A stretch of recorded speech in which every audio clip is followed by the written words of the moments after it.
वो पहले नेता था, लाल बत्ती से चलता था, फिर किसान बना और धीरेन्द्र शास्त्री की तरह लगाने लगा दरबार।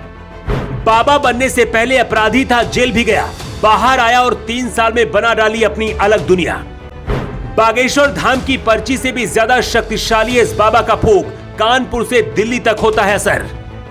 ये कहानी कानपुर के उस बाबा की है जो कभी किसी मंत्री की तरह लाल बत्ती में चलता था। समय के साथ वो अपना रंग बदलता रहा और फिर एक दिन दुनिया को पता चला कि नेताजी महान संत करौली बाबा बन गए। जिस तरह से बागेश्वर धाम महाराज लोगों की पर्ची निकालते हैं, उसी तरह से यहाँ ये बाबा फूंक मारते हैं। आरोप है कि ये बाबा अपने साथ बाउंसर भी रखते हैं। भक्तों पर अगर उनके फूंक का असर नहीं होता है तो ये बाउंसर उस भक्त को बंद कमरे में मारते हैं। इसका सच क्या है आपको बताएंगे, लेकिन उससे पहले आपको बताते हैं कि आखिर कभी लाल बत्ती में चलने वाले संतोष सिंह भदौरिया करौली बाबा कैसे बने।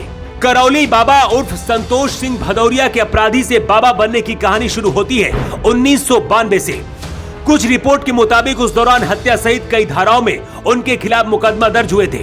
इसके बाद पुलिस से बचने के लिए संतोष सिंह भदौरिया किसानों के नेता बन गए। किसानों का नेता बनने के बाद जमीनों पर अवैध कब्जे के आरोप भी लगते रहे। कांग्रेस की सरकार में जब श्री प्रकाश जायसवाल केंद्रीय मंत्री बने, उस दौरान संतोष भदौरिया और करौली बाबा की नजदीकियां मंत्री जी से बहुत बढ़ गई थी।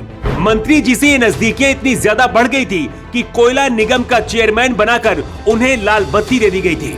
हालांकि इसके बाद विरोध होने के बाद लाल बत्ती उसे छीन ली गई थी और इसके साथ ही कुछ दिन के लिए संतोष सिंह भदौरिया लोगों की नजर से गायब हो गए। लोगों की नजर में जब दूसरी बार आए तो बाबा करौली बनकर लौटे। कानपुर के पास एक गांव है जिसका नाम है करौली। इस गांव के लोगों का कहना है कि कुछ दिन पहले यहाँ पर करौली आश्रम शुरू हुआ। कामाख्या मंदिर और शनि भगवान का यहाँ पर मंदिर बना। शुरू में यहाँ पर जड़ी बूटी से इलाज होता था, लेकिन फिर बाद में तंत्र मंत्र से लोगों का इलाज होने लगा और धीरे धीरे से पॉपुलर होने लगे। पहले नेता फिर किसान नेता रहे संतोष सिंह भदौरिया को इस तरह से लोग करौली बाबा के नाम से जाने लगे। पंडित धीरेन्द्र शास्त्री की तरह लोगों का कल्याण करने का दावा करने वाले करौली बाबा अब मुश्किलों में फंसते दिख रहे हैं। इसकी वजह है नोएडा के एक डॉक्टर साहब, जिन्होंने बड़ा आरोप लगाकर हर किसी को चौंका दिया है। नोएडा के डॉक्टर का दावा है कि जब वो करौली बाबा के दरबार में पहुंचे तो करौली बाबा के चमत्कार का उन पर असर नहीं हुआ। ये बात जब उन्होंने बाबा को बताई तो अपने बाउंसरों को बुलाया और बंद कमरे में उनके साथ मारपीट की गई। डॉक्टर साहब का कहना है कि मुझसे फीस के नाम पर 26 रुपए लिए गए, लेकिन चमत्कार की जगह मेरी पिटाई की गई। डॉक्टर ने अब पुलिस में FIR भी दर्ज करा दी है। मतलब बाबा पर जो आरोप लगे अगर वो सच साबित हुए तो बाबा को जेल भी जाना पड़ सकता है। करौली बाबा की पॉपुलैरिटी बागेश्वर धाम की तरह ही बढ़ती जा रही है, लेकिन जब आरोप लगे हैं तो उनका इतिहास भी खंगाला जा रहा है। पहले नेता फिर किसान नेता बने और अब संतोष सिंह भदौरिया का करौली बाबा बनने की कहानी लोगों को हजम भी नहीं हो रही है। पंडित धीरेन्द्र शास्त्री कहते हैं कि 8 साल की उम्र से तपस्या करने के बाद उन्हें पर्ची वाली सिद्धि हासिल हुई है।